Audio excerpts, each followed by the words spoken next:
Hi guys, this is your boy Hussein on No John Talk, taking your soul, mind, energy and health to the next level. Today's topic is going to be about relationships and game. Okay, how does game or relationships affect one another, and what does it mean to the conscious person? Let's break this down today. So this applies in any sort of relationship context, whether it is a casual relationship or it's an early stage of a relationship like the dating phase, or it's a long-term relationship or it's a short-term relationship. Whatever it is, gaming can be applied in all these contexts, and we're gonna break this down today and what it all means. Right, so quick question. How many of us watch dating experts, dating gurus, game experts who so-called are teaching us game and telling us tricks and maneuvers of how to interact in a relationship? And basically, what do we mean by game? Let's break this down now. Right now as we speak, game is basically how to manipulate and how to show less interest to your opposite person that you're trying to attract by showing them that you have very little interest with a view to gain their interest. Right, so what is game? Basically, game is the art of showing very little interest to the person you're trying to attract so they get attracted to you. That is game in a nutshell. A quick question. How many of us listen to so-called dating experts, gurus and other resources in order to learn game and to implement game so we could, in reality, manipulate the person that we're trying to seek? Like I just said, game is the art and maneuvers and tricks and manipulation tactics that are taught by coaches and so-called dating experts to implement so the pursuer can pursue the person who's pursued, if it all makes sense. Basically, the person who is playing the game or who is carrying out the plan of gaming, he is putting a front on, putting an act on, putting a pretense on of not being interested or acting in a certain way to get a careful, manipulated, calculated reaction from the person they're trying to pursue. So, examples of these so-called manipulation tactics and gaming techniques that can be used by the person who's trying to pursue. One, for example, responding to texts in a late or delayed manner to show lack of interest, or to show that, pretend that they're busy and have more important things on their mind. Two, giving off mixed signals. 1 minute you're hot, 1 minute you're cold, 1 minute you're interested, 1 minute you're not interested, 1 minute you're responding, you're giving compliments, one day you're just blanking and acting like they don't even exist, almost ghosting sometimes.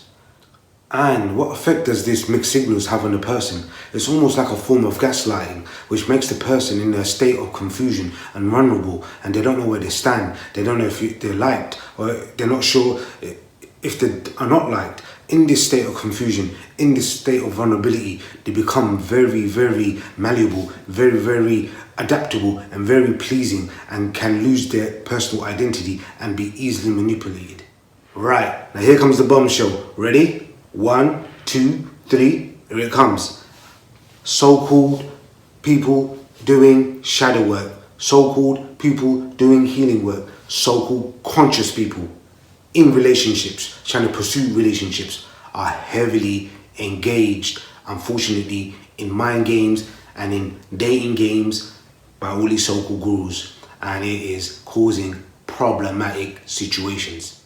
And not only does this behavior and tricks contradict the conscious mindset and conscious being, but one must also ask the question, does this mindset and does this trickery and gaming help and assist one's own personal healing, or does it go the opposite direction and take you away into more toxic illnesses and emotional problems? There is a saying amongst conscious dating experts and dating advisors that game creates game and creates more game.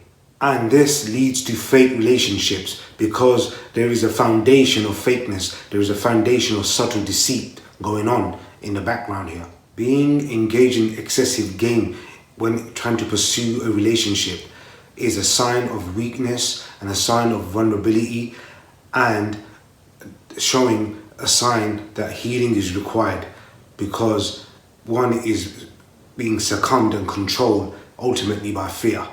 And the whole game is a cover-up for fear. So when one is engaged in game, the person is operating on a very low frequency. And so then ask yourself the question, if you're operating on a low frequency, what kind of person are you going to manifest? What kind of frequency are you going to attract? Isn't this counterproductive and contradicting what you're actually trying to achieve? So the total opposite can be said for the people who engage or keep it real in relationships, or keep it real when they're trying to pursue a relationship. So that means people who keep it real operate and vibrate on a total higher frequency level. That means the match will also be more likely to attract someone on a same type of frequency. Make sense, yeah? Good.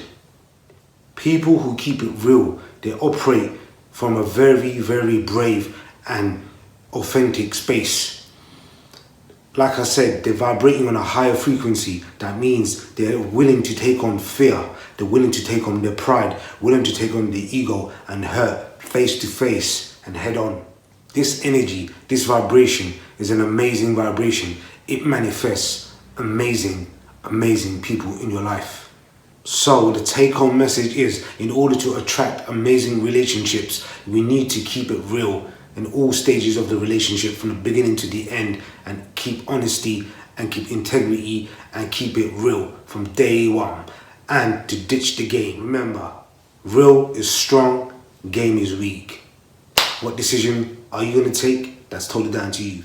Guys, just a quick announcement. As mentioned in my previous videos, those of you who want CP sessions, part sessions, energy or healing sessions, free of charge, just holler at me and let me know and we'll fix something up. Alright, if you like the content of this video, like, subscribe and share. And if you don't like the content of the video, still like and subscribe and share. Alright, I'm going to see you in the next one. Take care. Bye.